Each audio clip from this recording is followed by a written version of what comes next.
Hello everyone. So today we will learn about the Arrhenius equation or effect of temperature on the rate of reaction.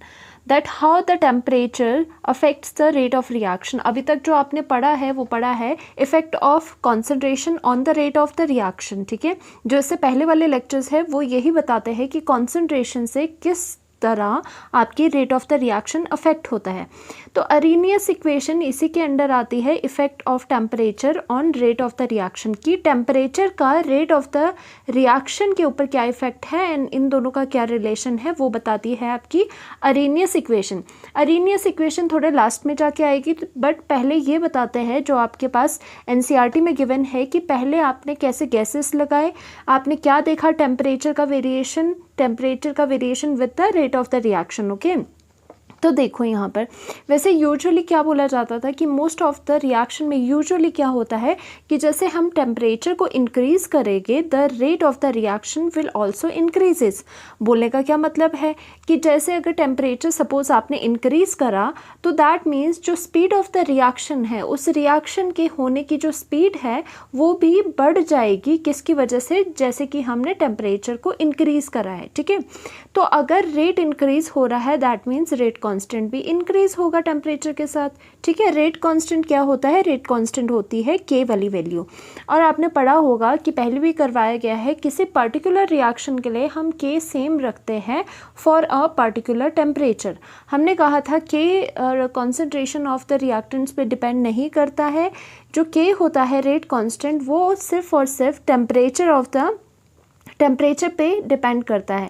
अगर 10 degree Celsius है तो उसके लिए अलग के आएगा, 20 डिग्री सेल्सियस है तो उसके लिए अलग के आएगा। ओके, तो इसका मतलब जो रेट कांस्टेंट है वो टेम्परेचर पे डिपेंड करते हैं और वो डायरेक्टली प्रोपोर्शनल होते हैं। मतलब टेम्परेचर अगर बढ़ाएगी तो आपका रेट कांस्टेंट भी बढ़ेगा।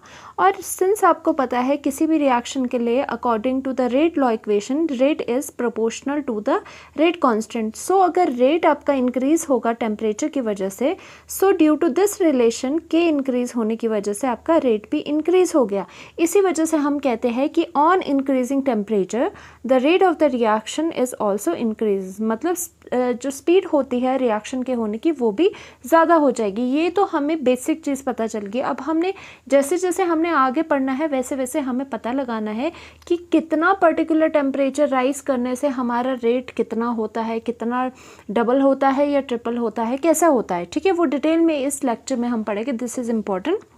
Now for example rate of decomposition of N2O5। Decomposition मतलब जिसमें कि N2O5 टूटता है। ठीक है, तो उसके टूटने की जो स्पीड है इस वाली रिएक्शन डिकम्पोजिशन ऑफ N2O5 वो क्या होगा, उसमें रेट इंक्रीज करता है with increase in the temperature. मतलब अगर हम ये रिएक्शन हो रही है, हम इसका टेम्परेचर सपोज हम 40 डिग्री सेल्सियस लेते हैं और उस पर रेट देखते हैं कि speed of the reaction is so and so on.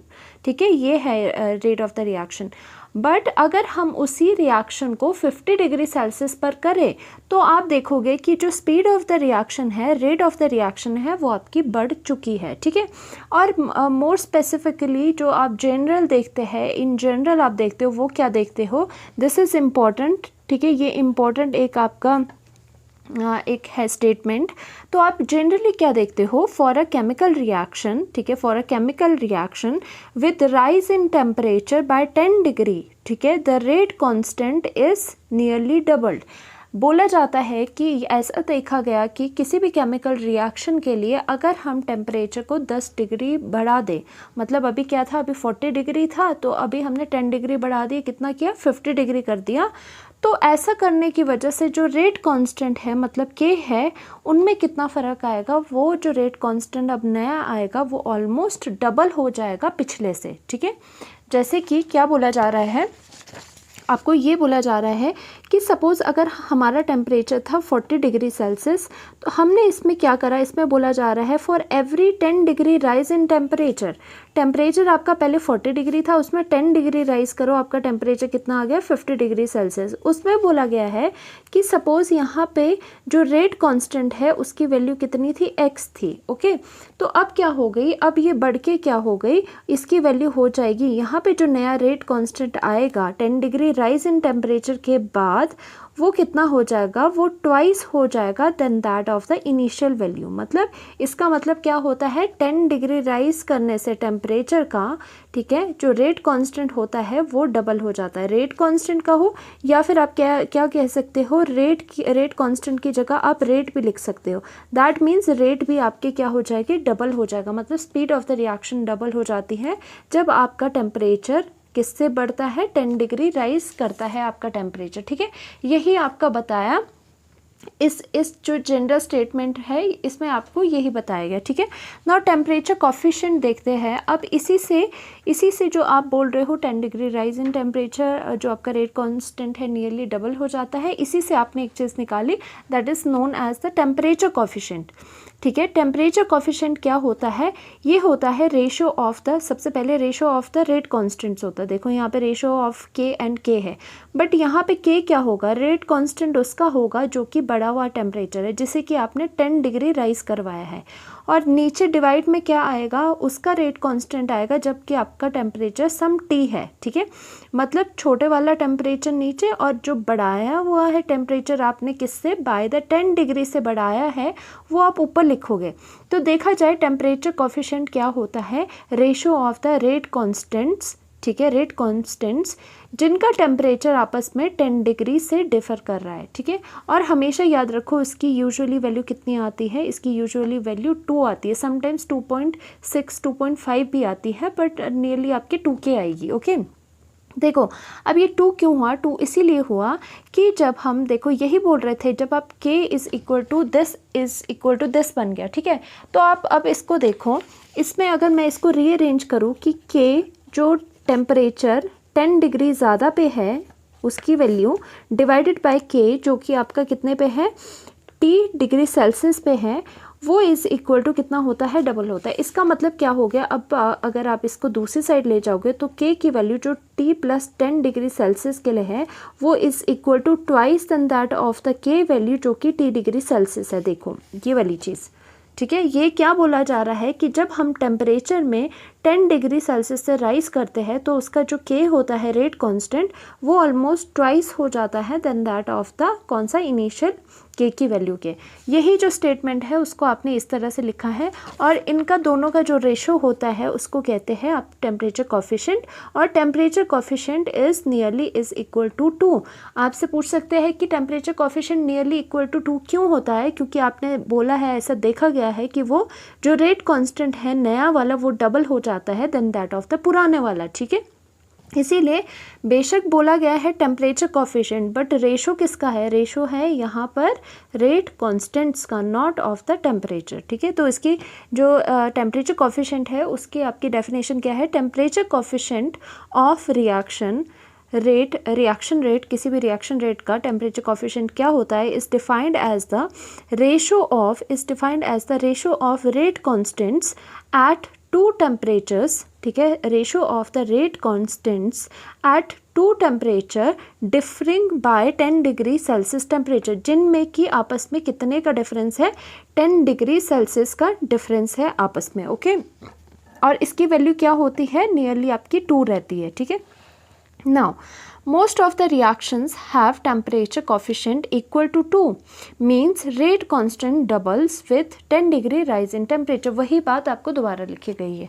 For example से इस चीज़ को समझते हैं हम। ठीक है, एग्जाम्पल से इस चीज़ को कैसे समझेंगे कि सपोज़ हमने टेम्परेचर यहाँ पे ले लिया, हमने कितना 40 डिग्री सेल्सियस, और उस पर देख रहे हैं कि k की वैल्यू कितनी है। ठीक है, k की वैल्यू या फिर k की वैल्यू अगर पता चल गई तो हमें क्या पता चल जाएगा, हमें रेट भी पता चल जाएगा। मतलब जिस तरह से k वेरी कर रहा होगा उसी तरह से आपका जो है रेट भी वेरी करेगा। ओके, ना टेम्परेचर जब 40 डिग्री सेल्सियस था तो सपोज़ आपकी जो k की वैल्यू है वो है x। आपने क्या किया, इसमें 10 डिग्री राइज इन टेम्परेचर कर दिया, तो मतलब आपके पास टेम्परेचर क्या है, 50 डिग्री सेल्सियस। तो आपने देखा उस रिएक्शन के लिए जो k 40 डिग्री सेल्सियस पे कितना था, x था, तो अब 10 डिग्री राइज करने पे आपका कितना हो गया, कितना होना चाहिए, जो बताया जाता है डबल होना चाहिए। तो आपका k अगर x है तो यहाँ पे कितना आ गया, 2x है ना। फिर से इसको 10 डिग्री राइज करवाओ टेम्परेचर को, अब आया आपके पास 60 डिग्री सेल्सियस। ओके, तो आपका क्या हो जाएगा, जो रेट कांस्टेंट है वो कितना हो जाएगा, वो अब डबल हो जाएगा। अब वो यहाँ से नहीं देखोगे, आप यहाँ से देखोगे, जिनके बीच में 10 डिग्री राइज टेम्परेचर हुआ है उनके के में उनके जो केस होते हैं उसको आप कंपेयर करते हो, मतलब इसका के में अब ये डबल हो जाएगा कि, तो आपके पास यहाँ पे 4x आ गया। ठीक है, फिर से 10 डिग्री सेल्सियस करोगे, राइज करोगे, मतलब 70 डिग्री सेल्सियस पे जो रिएक्शन का के रेट कांस्टेंट है वो अब इससे डबल हो गया, पीछे वाले से अपना डबल हो गया, 4 2 ज़ा 8x आएगा। इस तरह से ये काम करता है। दैट मीन्स रेट कांस्टेंट कहो चाहे रेट कहो, रेट भी इसके लिए क्या हो जाएगा, अगर यहाँ पे सम रेट था x, जो भी y ले लो, तो वो भी क्या हो जाएगा, वो भी 2x हो जाएगा, मतलब रेट भी डबल हो जाएगा, मतलब स्पीड ऑफ द रिएक्शन भी क्या हो जाएगी, आपकी दोगुनी हो जाएगी जब आप टेम्परेचर को 10 डिग्री राइज करवाते हो। ये इन जनरल देखा गया for most of the reactions, जो कि हमने जनरलाइज करके लिख लिया और टेम्परेचर कोफिशिएंट भी यहाँ पर बता दिया। ओके, नाउ इसके बाद अभी तक तो हम जनरल ही बातें कर रहे थे, उसके बाद क्या हुआ, जो अरेनियस आया जिसने कि इसका accurate dependency of the rate on the temperature बताया। मतलब अभी तक हम आइडिया लगा रहे थे कि येस डबल तो होता है, पर पर्टिकुलर हमारे पास कोई रिलेशन नहीं था। तो अरेनियस क्या है, अरेनियस ने आपको एक एक्यूरेट रिलेशन दिया जिससे कि dependence of temperature on the reactant, मतलब dependence of rate on the temperature आपको पता चल जाएगा। देखो वैसे पहले आपने क्या करा था इस चैप्टर से पहले कि factors affecting the rate of the reaction, मतलब कि जो आपका रेट है वो किन किन फैक्टर्स पे डिपेंड करता है। उसमें था कैटलिस्ट, टेम्परेचर, ठीक है, कॉन्सेंट्रेशन। तो कॉन्सेंट्रेशन हमने पढ़ ली पिछले लेक्चर्स में। तो यहाँ से आता है आपका वो वाला पोर्शन जिसमें कि रेट डिपेंड करता है टेम्परेचर पे। और हमेशा याद रखना, रेट का रिलेशन विद द टेम्परेचर किसने दिया था, अरेनियस इक्वेशन ने दिया था, अरेनियस ने दिया था। ठीक है, और अरेनियस ने ये इक्वेशन दे दी जो होती है K is equal to A e raised to the power minus EA upon RT. You have to learn this equation now. In this equation A is Arrhenius factor, ज़्यादातर इसे क्या कहा जाता है, फ्रीक्वेंसी फैक्टर कहा जाता है या प्री एक्सपोनेंशियल फैक्टर भी कहा जाता है। देखो अब प्री एक्सपोनेंशियल फैक्टर क्यों कहा गया, क्योंकि यहाँ पे जो E है, E raise to the power something, इस जो पूरी वैल्यू है इसको क्या कहते हैं, एक्सपोनेंट।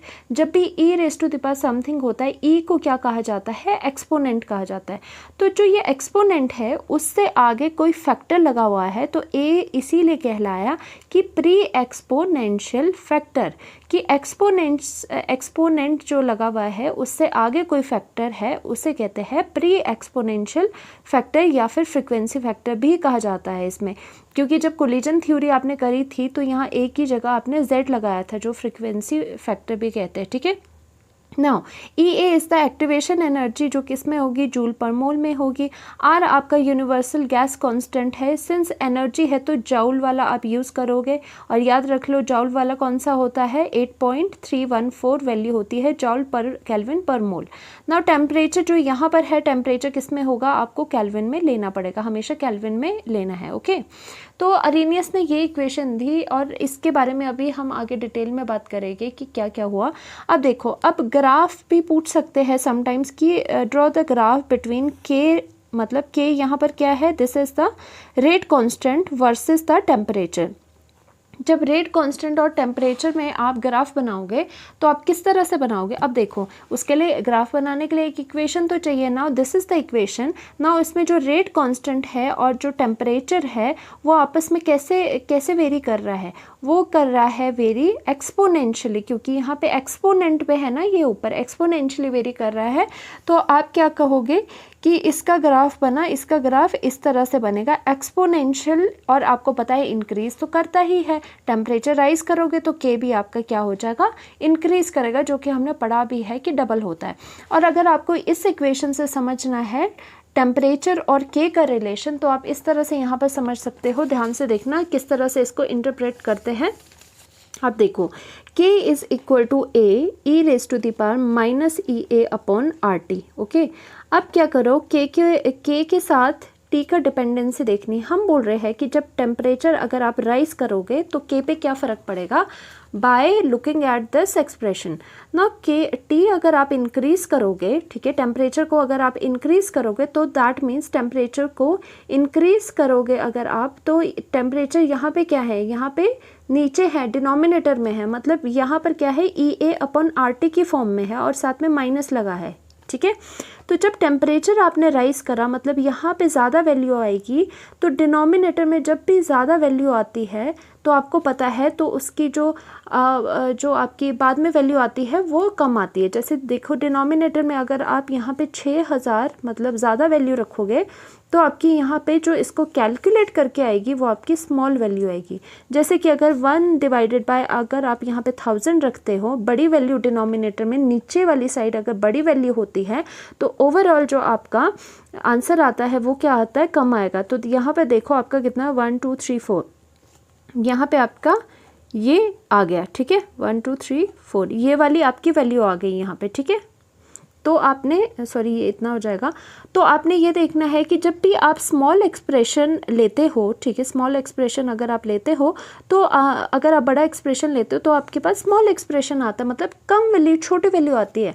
तो उसी तरह से आपने इसको इंटरप्रेट करना होता है कि टेम्परेचर जब ज़्यादा है तो टेम्परेचर ज़्यादा कहाँ है, टेम्परेचर ज़्यादा डिनोमिनेटर में, तो और हमने बाकी चीज़ें कांस्टेंट रखी है, तो इसका मतलब जो ये पूरी वैल्यू है वो क्या बन जाएगी, आप लिखो वो बनेगी स्मॉल। इस तरह से रफ में लिखा करो, वो बन जाएगी स्मॉल। आ रहा है समझ, क्योंकि डिनोमिनेटर में बड़ी वैल्यू है, क्योंकि टेम्परेचर हम ज़्यादा कर रहे हैं। टेम्परेचर को ज़्यादा करने का मतलब है टेम्परेचर की ज़्यादा वैल्यू है।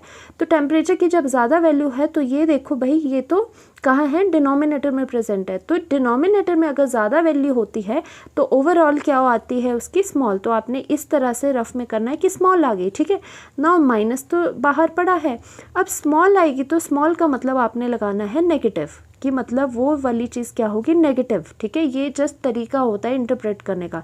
तो नेगेटिव पहले से था, स्मॉल ये वाली वैल्यू आ गई तो स्मॉल की जगह आपने क्या लगाया, नेगेटिव। तो पूरी चीज़ क्या बनी, नेगेटिव नेगेटिव पॉजिटिव।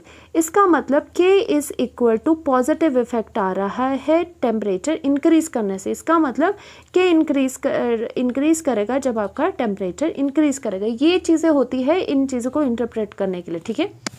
तो उसी तरह से आपने पता लगाया कि जब टेम्परेचर आपका बढ़ेगा तो के भी आपका बढ़ जाएगा, ठीक है। अब इसको देखते हैं एक रिएक्शन से जो आपके पास एनसीईआरटी में भी गिवन है। इसको पूरा समझने की कोशिश करते हैं बिफोर हम अरेनियस तक पहुंच पाए, ठीक है। तो H2 + I2 की रिएक्शन हो रही है गैसियस फॉर्म में और हाइड्रोजन आयोडाइड की फॉर्मेशन हो रही है 2 मोल्स, ठीक है। According to Arrhenius the reaction can take place only when a molecule of hydrogen and a molecule of iodine collide to form, मतलब तभी रिएक्शन होगी। अरेनियस ने क्या बताया, वही कोलिजन थ्योरी जो बताती है, अरेनियस ने भी वही बताया कि तभी रिएक्शन होगी जब इन दोनों का कोलिजन होगा और कोलिजन करके वो एक अनस्टेबल इंटरमीडिएट बनाएगा, जिससे कि एक्टिवेटेड फॉर्म भी कहते थे, ठीक है। और क्या होगा, कोलाइड करने के बाद एक इंटरमीडिएट बनाएगा जो कि आपको पता है इंटरमीडिएट स्टेबल होता है, तभी तो वो आगे प्रोडक्ट में जाते हैं, ठीक है। तो वो एक अनस्टेबल इंटरमीडिएट बनाएगा, इट एग्जिस्ट, और वो जो अनस्टेबल इंटरमीडिएट है वो एग्जिस्ट करेगा for a very short time और उसके बाद वो ब्रेक हो गए आगे प्रोडक्ट आपको हाइड्रोजन आयोडाइड बना देगा। देखो अब कंफ्यूज नहीं होना है, बोला क्या जा रहा है कि जो हाइड्रोजन एंड आयोडाइड है, ठीक है, जो हाइड्रोजन यहाँ पर है उसकी रिएक्शन हम करेंगे आयोडीन के एक मॉलिक्यूल के साथ, ओके। अब ये क्या बोला जा रहा है कि अरेनियस बोलता है कि रिएक्शन तभी होगी, तब तक होगी रिएक्शन, ठीक है, तभी रिएक्शन होगी जब ये दोनों रिएक्टिंग मॉलिक्यूल्स क्या करेंगे, वो कोलाइड करेंगे और कोलाइड करके एक अनस्टेबल इंटरमीडिएट बनाएंगे। देखो इंटरमीडिएट कैसे बनाएंगे, इंटरमीडिएट वो होता है, याद रखना, इंटरमीडिएट वो होता है जहाँ पे पुराने बॉन्ड्स आपके ब्रेक हो रहे होते हैं, मतलब पुराने ये बॉन्ड थे तो मैंने इसको डैश डैश से दिखाया, मतलब ये जो पुराना बॉन्ड है ये अभी टूट रहा है पर पूरी तरह से अभी टूटा नहीं है, तभी इसे इंटरमीडिएट स्टेट बोलते हैं, तभी ये अनस्टेबल होती है। नाउ जो आयोडीन के बीच का बॉन्ड है वो भी पुराना बॉन्ड है तो वो भी टूट रहा है, तो इसीलिए इस पार्शियल ब्रेकेज अभी हुई है तो ऐसे दिखा दिया। जो हाइड्रोजन एंड आयोडाइड है, आयोडीन है, हाइड्रोजन एंड आयोडाइड है, उनके बीच नए बॉन्ड्स फॉर्म हो रहे हैं पर वो पूरी तरह से अभी फॉर्म नहीं हुए, तो उसको भी हम डैश डैश से दिखाएंगे, ठीक है।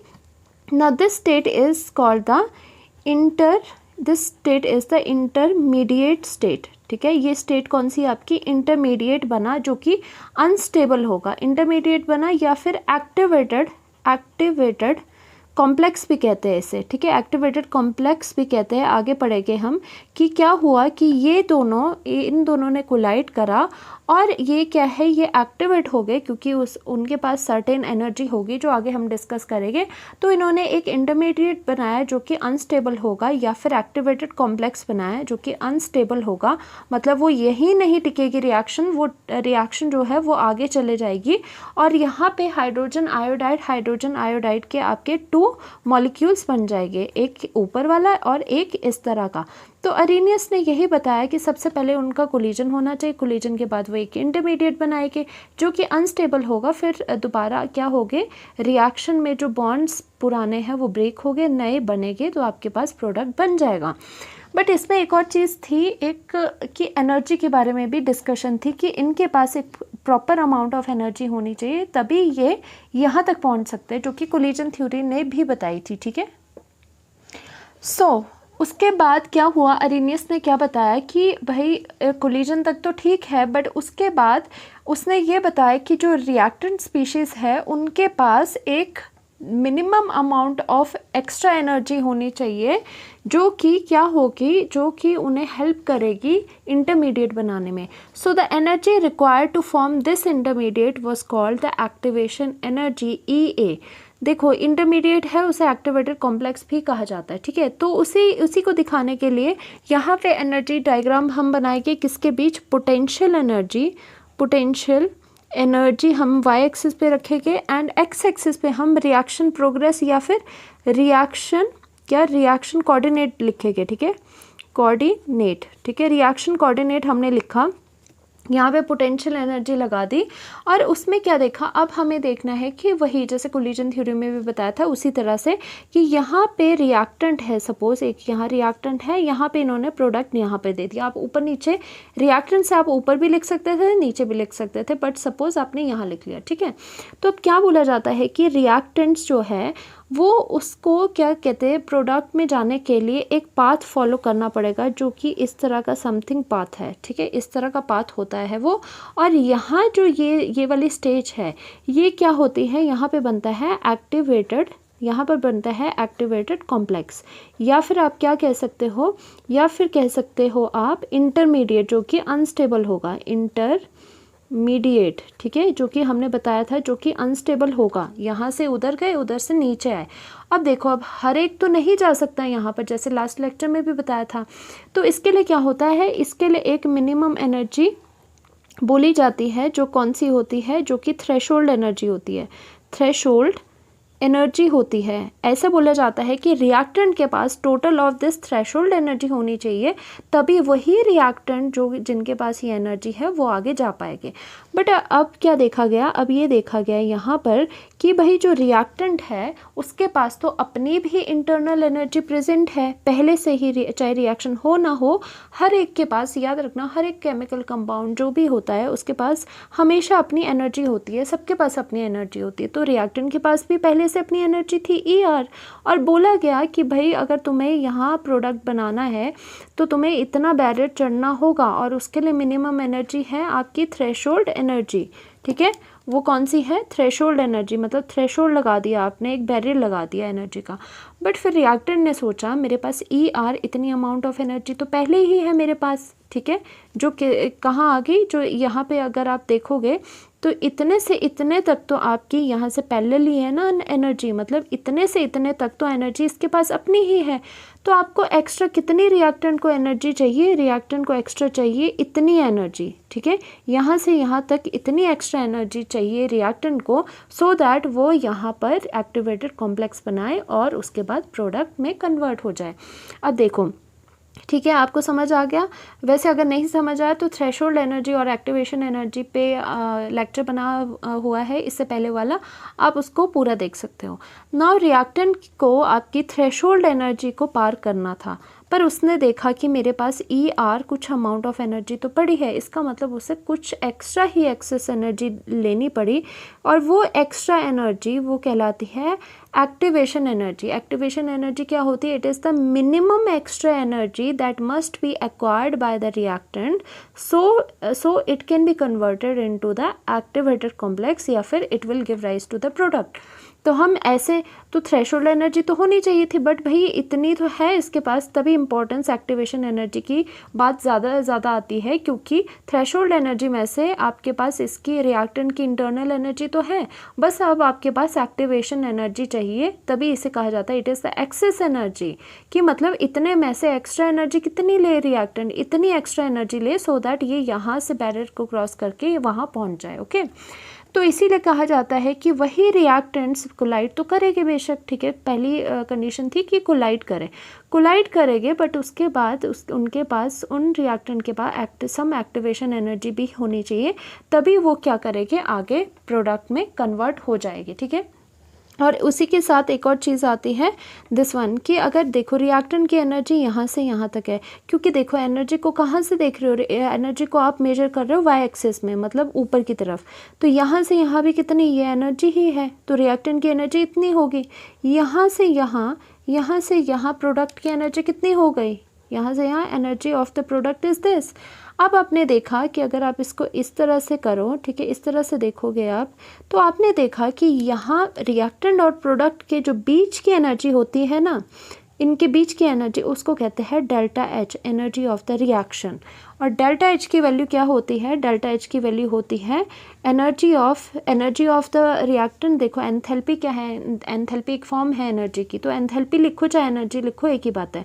तो आप लिखोगे कि enthalpy of the product minus enthalpy of the reactant, या फिर आप लिख सकते हो कि energy of the product minus energy of the reactant. तो आपको ये भी पता चल गया डेल्टा एच किस तरह से आता है इसमें। ओके, तो यही एक्टिवेशन एनर्जी की बात तो यहाँ तक थी। उसके बाद बात करते हैं हम मैक्सवेल बोल्ट्जमैन डिस्ट्रीब्यूशन कर्व्स के बारे में। ओके, नाउ अब क्या हुआ कि इसके बाद हम आगे देखने लगे कि टेम्परेचर के साथ आपकी जो रेट है वो कैसे चेंज होगा।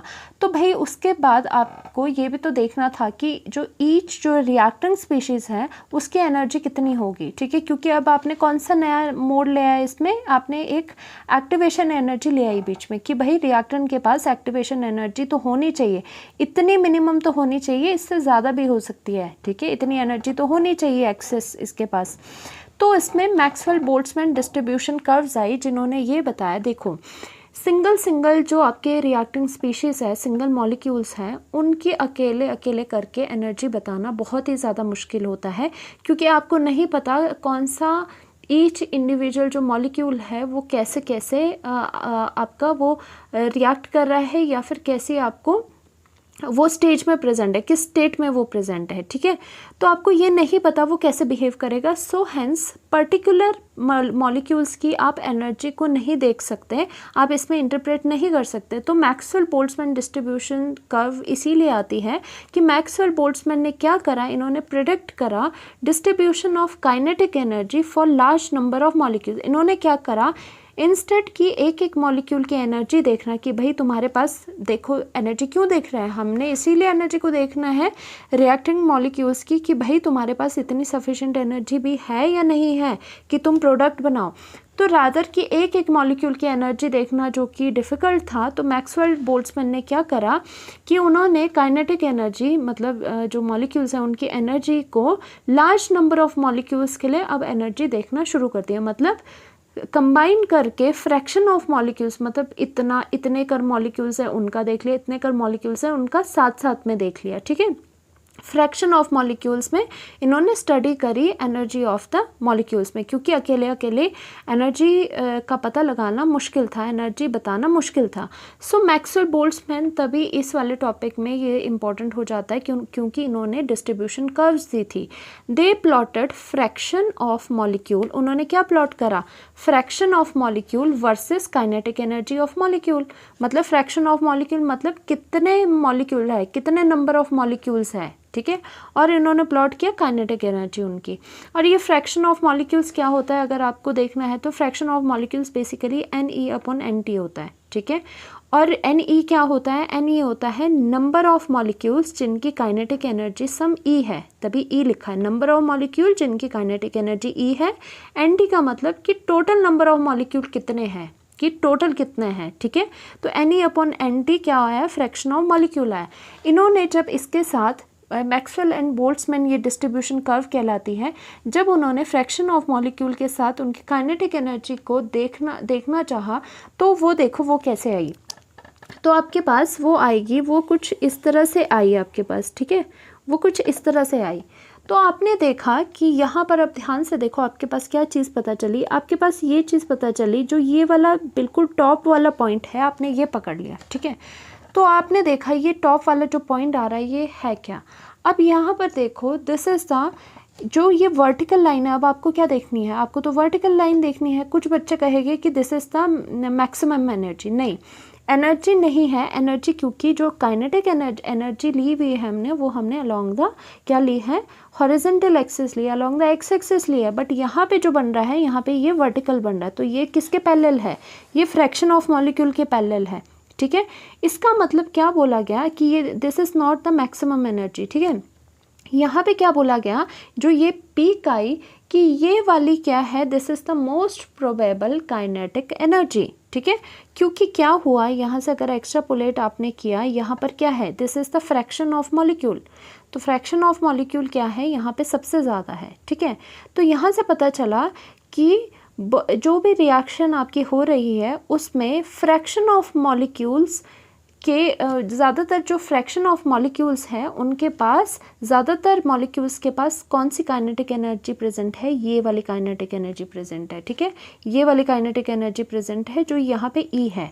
आया समझ बात, क्या बोला गया है, इस डिस्ट्रीब्यूशन कर्व से ये पता चला, आपने ये देखा कि यहाँ पर पहले लाइन ड्रॉ कर लो, आपके पास एक एनर्जी आएगी, आपने यहाँ से पता लगाया कि क्योंकि यहाँ पे फ्रैक्शन ऑफ मॉलिक्यूल भी मैक्सिमम था, आपने यहाँ से पता लगाया कि ये जो पीक है कर्व की, ठीक है, पीक है कर्व की, यहाँ पर क्या आता है, यहाँ पे आता है मोस्ट प्रोबेबल काइनेटिक एनर्जी।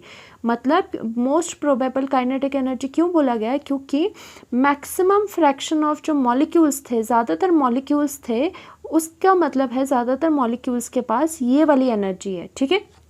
तो ये वाली क्या हुई, जो आपके पास ये है, तो हम इसको लिख सकते हैं यहाँ पे most probable, this is the most probable, ठीक है, probable, this is the most probable kinetic energy, ठीक है, मोस्ट प्रोबेबल काइनेटिक एनर्जी।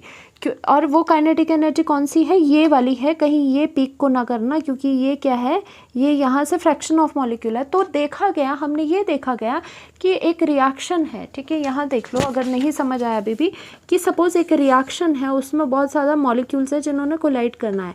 तो इस डिस्ट्रीब्यूशन कर्व से क्या देखा गया, इस डिस्ट्रीब्यूशन कर्व से ये देखा गया, यहाँ पे फ्रैक्शन ऑफ मॉलिक्यूल है, यहाँ पे काइनेटिक एनर्जी है, यहाँ पे देखा गया कि ये वाली जो एनर्जी आ रही है, ठीक है, ये वाली जो एनर्जी आ रही है इस पॉइंट पे, ये एनर्जी किसकी है, मैक्सिमम अमाउंट ऑफ जो मॉलिक्यूल्स प्रेजेंट है, उनमें सबसे ज़्यादा जो एनर्जी देखी गई है वो यही देखी गई। सपोज़ ये आपकी 20 जूल है, इसके बोलने का क्या मतलब है कि आपके जितने ये सारे मॉलिक्यूल्स हैं, उसमें से मैक्सिमम के पास कितनी एनर्जी होगी, ईच के पास 20 जूल होगी, वो होता है most probable kinetic energy. Most probable kinetic energy क्या होती है, वो काइनेटिक एनर्जी जो कि ज़्यादातर फ्रैक्शन ऑफ मॉलिक्यूल्स के पास है, ठीक है। अब आपको समझ आ गया, ठीक है।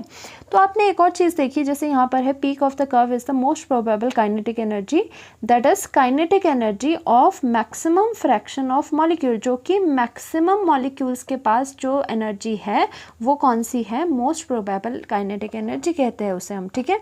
और maximum fraction of molecule possess this energy, ठीक है, यही बात होगी।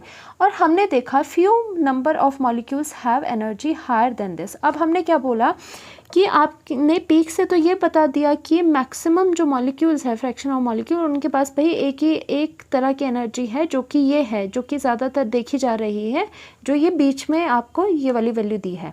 और आपने देखा कि आप इससे लेफ़्ट और जब राइट गए आप कर्व में, तो आपने देखा बहुत कम ऐसे फ्रैक्शन ऑफ मॉलिक्यूल है, बहुत कम ऐसे नंबर ऑफ मॉलिक्यूल्स हैं जिनकी एनर्जी या तो बहुत कम है, जिनकी एनर्जी या तो बहुत ज़्यादा है। देखो एनर्जी यहाँ से यहाँ क्या कर रही है, एनर्जी इंक्रीज़ कर रही है। अगर यहाँ 20 जूल है तो यहाँ पे कितना होगा 100 जूल, सपोज़ यहाँ पे कितना है 70 जूल, ठीक है।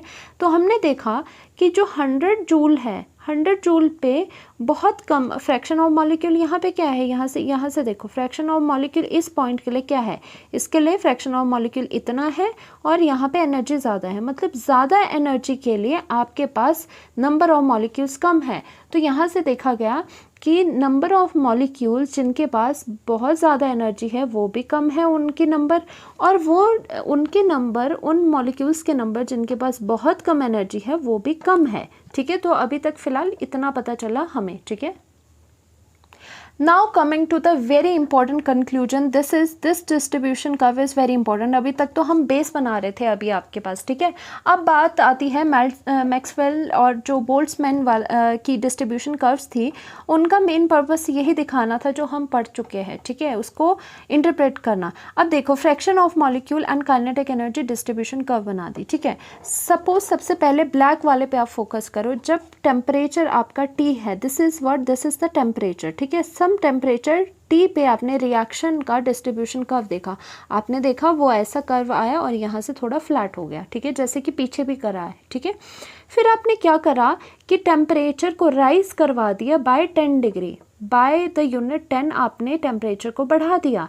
तो सपोज़ अगर आपका यहाँ पे क्या था 30 डिग्री सेल्सियस पे रिएक्शन हो रही थी, तो उसके लिए ये कर्व है। अगर 30 + 10 अगर 40 डिग्री के लिए रिएक्शन होनी थी, तो आप रेड वाली देखोगे तो आपने क्या देखा कि जो रिएक्शन का कर्व है, एक तो वो क्या हो गया, एक तो थोड़ा फ्लैट हो गया, छोटा हो गया और फ्लैट हो गया और राइट साइड को ज़्यादा झुक गया। देखो ये तो ऊपर जा रहा था, जब 10 डिग्री राइज किया टेम्परेचर तो वो थोड़ा फ्लैट हो गया और थोड़ा राइट साइड को शिफ्ट कर गया, ठीक है। अब देखो इससे यहाँ इंपॉर्टेंट चीज़ें पता चलती है, बहुत ज़्यादा इंपॉर्टेंट है ये। आपने क्या देखा, अब देखो पहले तो आप ये ब्लैक वाले पे फोकस करो, रेड वाला बिल्कुल भूल जाओ। जब आपकी सिर्फ यही वाली कर्व थी, जब एक टेम्परेचर T आपके पास था, तो आपके पास यहाँ पर ये वाली जो ब्लैक से आपका डॉटेड है, ये एरिया अंडर द कर्व आ रहा है, ठीक है, एरिया आ रहा है ये, ठीक है, दिस एरिया। तो अब यहाँ पे बीच में क्या होगी, यहाँ पे बीच में सम एक्टिवेशन एनर्जी होगी, जैसे हमने EA कर लिया, क्योंकि ये क्या है, दिस इज़ द एनर्जी। तो सपोज़ यहाँ पे क्या है, this is the activation energy. और एक्टिवेशन एनर्जी क्या होती है, वो एनर्जी अगर किसी रिएक्टेंट मॉलिक्यूल्स के पास है, ये एनर्जी या फिर इससे ज़्यादा एनर्जी अगर किसी मॉलिक्यूल रिएक्टेंट मॉलिक्यूल्स के पास होगी, तो वो क्या करते हैं, तो वो प्रोडक्ट देंगे। इसका मतलब जो ये वाली कर्व है, इसके बाद वाला जो ये एरिया है, वो हमारे लिए इम्पॉर्टेंट हो जाता है। देखो क्यों, क्योंकि आपको बोला गया है कि रिएक्टेंट्स जिनके पास एनर्जी, एक्टिवेशन एनर्जी या फिर उससे ज़्यादा एनर्जी होगी, वही आपको प्रोडक्ट देंगे। इसका मतलब ये वाली एनर्जी कौन सी है, आपकी एक्स एक्सिस में एनर्जी है। तो एनर्जी, एक्टिवेशन एनर्जी से जो ये आगे वाली चीज़ है, जो ये आगे वाला पोर्शन है, वो बहुत इंपॉर्टेंट हो जाता है, क्योंकि उसमें पढ़ने वाले फ्रैक्शन ऑफ मॉलिक्यूल्स, उसमें पढ़ने वाले मॉलिक्यूल्स ही आपको क्या देंगे, वो प्रोडक्ट देंगे, वही केपेबल होंगे, जो कि वही केपेबल हो गए आपको प्रोडक्ट देने पे। मतलब इस लाइन के बाद, इस एक्टिवेशन एनर्जी के बाद जितने भी मॉलिक्यूल्स फॉल कर रहे हैं, वो प्रोडक्ट देने के लिए कैपेबल है, क्योंकि आपने एक्टिवेशन एनर्जी, क्योंकि क्या होती है, एक बैरियर होती है टू गेट द प्रोडक्ट। तो अब क्या हुआ, तो टेम्परेचर T के लिए हमने देखा कि जो ये वाला रीजन था, ठीक है, उसके नीचे का हमने ये एरिया अंडर द कर्व हमेशा हम देखते हैं। तो आपने क्या देखा, और ये है क्या, ये है फ्रैक्शन ऑफ मॉलिक्यूल्स जो कि इसके नीचे आ रहे हैं, ठीक है। ये तो एनर्जी की वैल्यू है यहाँ, ठीक है। यहाँ पर जो ये इतना आ रहा है, इसके नीचे जो चीज़ आ रही है वो क्या है, फ्रैक्शन ऑफ मॉलिक्यूल। तो वैसे बताया भी गया है, जो आपकी ये ब्लैक डॉटेड लाइंस है, वो क्या आ रही है, दिस एरिया, ये क्या है, एरिया अंडर द कर्व होता है, मतलब ये एरिया है, दिस एरिया इज़ द, क्या दिखा रहा है ये area, this is the fraction of molecule having energy equal to और higher than the activation energy. ये वो वाला एरिया है जहाँ पे मॉलिक्यूल्स है और जिनके, वो मॉलिक्यूल्स प्रेजेंट है जिनकी एनर्जी या तो एक्टिवेशन एनर्जी के बराबर है या उससे ज़्यादा है, क्योंकि यहाँ देखो, यहाँ पे एक्टिवेशन एनर्जी से ज़्यादा एनर्जीज है, ठीक है। और या फिर हम क्या कह सकते हैं, ये एरिया अंडर द कर्व में ऐसे फ्रैक्शन ऑफ मॉलिक्यूल्स हमारे पास प्रेजेंट है which will convert into the product, मतलब ऐसे जो कि हमें प्रोडक्ट देने लायक है। इसका मतलब पूरी जो कर्व में है उसके लिए मीनिंगफुल जो चीज़ है वो हमारी ये है, वो कर्व के अंडर जितना एरिया आपका आता है, ध्यान से सुन लो, अगर ये ब्लैक कर्व है तो ब्लैक को ही ध्यान में रखो, ये रेड वाली को भी भूल जाओ। ब्लैक के अंडर जितना भी एरिया आ रहा है, कहाँ से आगे, एक्टिवेशन एनर्जी से आगे जितना भी एरिया आ रहा है वो फ्रैक्शन ऑफ मॉलिक्यूल को नोटिफाई करता है, दिखाता है, फ्रैक्शन ऑफ मॉलिक्यूल को वो दिखाता है कि कितना इसमें फ्रैक्शन ऑफ मॉलिक्यूल है जो कि प्रोडक्ट दे सकता है, वो अभी इतना था, ठीक है। फिर हमने क्या किया, फिर हमने जो टेम्परेचर था उसको 10 डिग्री राइज करवा दिए, तो आपको देखा गया कि जो कर्व थी वो फ्लैट हो गई और राइट को ज़्यादा फ्लैट होके टिल्ट होगी, मतलब ऐसे फ्लैट होके आगे राइट साइड को थोड़ा उसमें धक्का लग गया, ठीक है, ऐसा देखा गया। तो हमने वही कर्व बना दी और यहाँ से फिर से वो फ्लैट आ गई। फिर से हम क्या करेंगे, फिर से हम एक्टिवेशन एनर्जी से जो इधर वाला एरिया है उसको देखेंगे। अब देखो जो ये रेड वाली कर्व है उसके अंडर एरिया देखो, अब उसके अंडर एरिया कितना आएगा, यहाँ से जहाँ जहाँ ये रेड है यहाँ से लेके यहाँ तक एरिया आएगा। ब्लैक में एरिया कितना आ रहा था, सिर्फ ये ब्लैक लाइन के नीचे तक आ रहा था। अब ये रेड कर्व के लिए एरिया कितना आएगा, जो ये रेड वाला दिखाया है वो तो आएगा ही आएगा, ठीक है, वो तो आएगा ही आएगा। साथ में मैं यहाँ पर भी लिखती हूँ, ये भी है, ये भी आपका इंक्लूडेड है, ठीक है, ये भी आपका इंक्लूडेड है, ये मत भूल जाना कि ये ब्लैक और वो है। बिल्कुल बेस तक एरिया को देखा जाता है। ब्लैक वाली कर्व के लिए एरिया यहाँ से लेके बिल्कुल नीचे बॉटम तक था। रेड वाली कर्व के लिए एरिया कहाँ से होगा, इस कर्व से लेके बॉटम तक बिल्कुल, ठीक है। तो इसका मतलब देखा गया कि जो जहाँ जहाँ रेड है मैंने करा हुआ, ठीक है, तब ये रेड से दिखाया हुआ है जहाँ जहाँ रेड है, और ये ब्लैक से दिखाया है जहाँ सिर्फ ब्लैक है। तो आपने देखा जब टेम्परेचर को आपने बाय 10 डिग्री राइज किया तो आपने देखा ये वाला जो एरिया अंडर दिस रेड वाली कर्व है वो क्या है आपके पास, this is the fraction of additional molecule, fraction of molecule which will give product when temperature is rise. देखो इन्होंने क्या बताया, इन्होंने तो अगर आप चाहो तो ऐसे भी कर सकते हो, सिर्फ ये वाला एरिया दिखा दो, सिर्फ ये वाला एरिया दिखा दो रेड कलर के, फिर आप बताओ कि फ्रैक्शन ऑफ एडिशनल लगा दो यहाँ पे कि फ्रैक्शन ऑफ एडिशनल मॉलिक्यूल है जो कि प्रोडक्ट देंगे। एडिशनल क्यों, क्योंकि इतने तो दे रहे थे, इतने तो आएगी, ठीक है। अगर आपको नहीं बताना तो आप ये बता सकते हो कि फ्रैक्शन ऑफ मॉलिक्यूल, आप ये लिख सकते हो fraction of molecules which will give product when temperature is increased by 10 degree. मतलब क्या है, ये वाली जो कर्व है उसके नीचे जो आपका ये रेड वाला प्रेजेंट है और मैंने यहाँ पर भी रेड बनाया, ये पूरा ऐसे फ्रैक्शन ऑफ मॉलिक्यूल से भरा पड़ा है जो आपके जब टेम्परेचर आपने 10 डिग्री से राइज किया तो आपके वो प्रोडक्ट दे देंगे। तो आपने क्या देखी यहाँ पे चीज़, देखो एक इंटरेस्टिंग चीज़ देखने को मिल रही है कि जब आप टेम्परेचर को 10 डिग्री से राइज़ करते हो, अभी टेम्परेचर ये था उसको 10 डिग्री से राइज़ किया, अब ऐसे नहीं सोचना है कि टेम्परेचर यहाँ ज़्यादा होगा यहाँ कम होगा। भाई ये जो वर्टिकल लाइन है वो किसके पैरेलल है, वो बता रही है फ्रैक्शन ऑफ मॉलिक्यूल। आपकी एनर्जी तो यहाँ बता रही है, ज़्यादा एनर्जी देखनी है तो इधर को देखो। तो जब 10 डिग्री से राइज़ हुआ आपने ये देखा कि फ्रैक्शन ऑफ मॉलिक्यूल जो आपका प्रोडक्ट देंगे, जिनके पास एक्टिवेशन एनर्जी से ज़्यादा एनर्जी होगी, वो ऑलमोस्ट आपके पास डबल हो रही है। मतलब आपके पास रेट ऑफ द रिएक्शन भी इसीलिए डबल हो रहा है, क्योंकि फ्रैक्शन ऑफ मॉलिक्यूल जो आपके प्रोडक्ट दे सकते हैं उनकी वैल्यू, उनका नंबर क्या है, एकदम से डबल हो गया then that of the prior. तो वही जो बात हमने थ्योरेटिकली करी थी डिस्ट्रीब्यूशन कर्व में भी आपको ये वाली बात बताई, क्या कि आपका डबल हो जाएगा क्या, रेट या फिर रेट कांस्टेंट, क्योंकि जो फ्रैक्शन ऑफ मॉलिक्यूल है जब आपने 10 डिग्री राइज किया वो भी आपके यहाँ पे डबल हो गए, ठीक है। तो अब वही चीज़ देखते हैं क्या हुआ। अब यहाँ पे भी एक बात देख लो कि जब आपका सर्टेन यहाँ पे टेम्परेचर था तो उसके लिए क्या था, अगर आप इसको लाइन दोगे नीचे तो आपके पास यहाँ आएगी काइनेटिक एनर्जी, ठीक है, जो मोस्ट प्रोबेबल काइनेटिक एनर्जी थी। जब आपने टेम्परेचर राइज किया और आपके पास ये रेड वाली आई तो आपकी जो पीक थी, पीक भी आपके आगे को टिल्ट होगी। तो इसके विद रिस्पेक्ट टू यहाँ पे आपकी काइनेटिक एनर्जी आई रेड के लिए यहाँ आई और ब्लैक के लिए आपकी यहाँ पर आई, ठीक है। ये ब्लैक के लिए आई, ब्लैक के लिए मतलब यहाँ पे से लाइन मारो और यहाँ पे आपकी काइनेटिक एनर्जी आएगी मोस्ट प्रोबेबल। और यहाँ पर क्या आई, रेड वाले के लिए यहाँ से लाइन मारो पीक से, मतलब पीक में कि जो एनर्जी है आपकी मोस्ट प्रोबेबल जो काइनेटिक एनर्जी है वो भी अब क्या हुई, वो भी इंक्रीज होगी जब आपने टेम्परेचर को राइज करा। ठीक है, तो वही बात होती है कि इनकी भी मोस्ट प्रोबेबल काइनेटिक एनर्जी भी इंक्रीज हो रही है, और जो मॉलिक्यूल्स जिनके पास आपकी एक्टिवेशन एनर्जी होगी या उससे ज़्यादा होगी वो भी आपके बढ़ रहे हैं। ठीक है, देखो अब यही चीज़ जो आपने समझी वो अब आपको नोट्स में यहाँ पे लिखा गया है। क्या लिखा गया है? When the temperature is raised the maximum of curve moves to the higher energy value.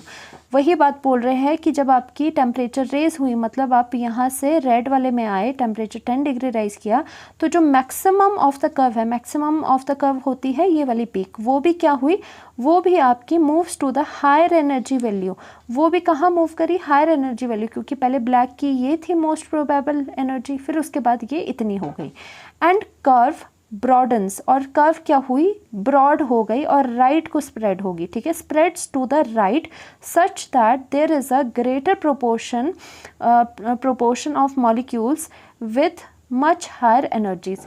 In such a way ये ब्रॉडन हुई है सो दैट आपके पास जो ये प्रोपोर्शन ऑफ जो मॉलिक्यूल्स है, फ्रैक्शन ऑफ मॉलिक्यूल्स हैं जो कि प्रोडक्ट में कन्वर्ट हो सकते हैं या फिर जिनके पास एनर्जी एक्टिवेशन एनर्जी से ज़्यादा हो सकती है, वो भी आपके पास बढ़ गए। ठीक है, मतलब वो भी बढ़ गए और उनकी एनर्जीज कितनी आ गई? वो हायर एनर्जीज के आ गए।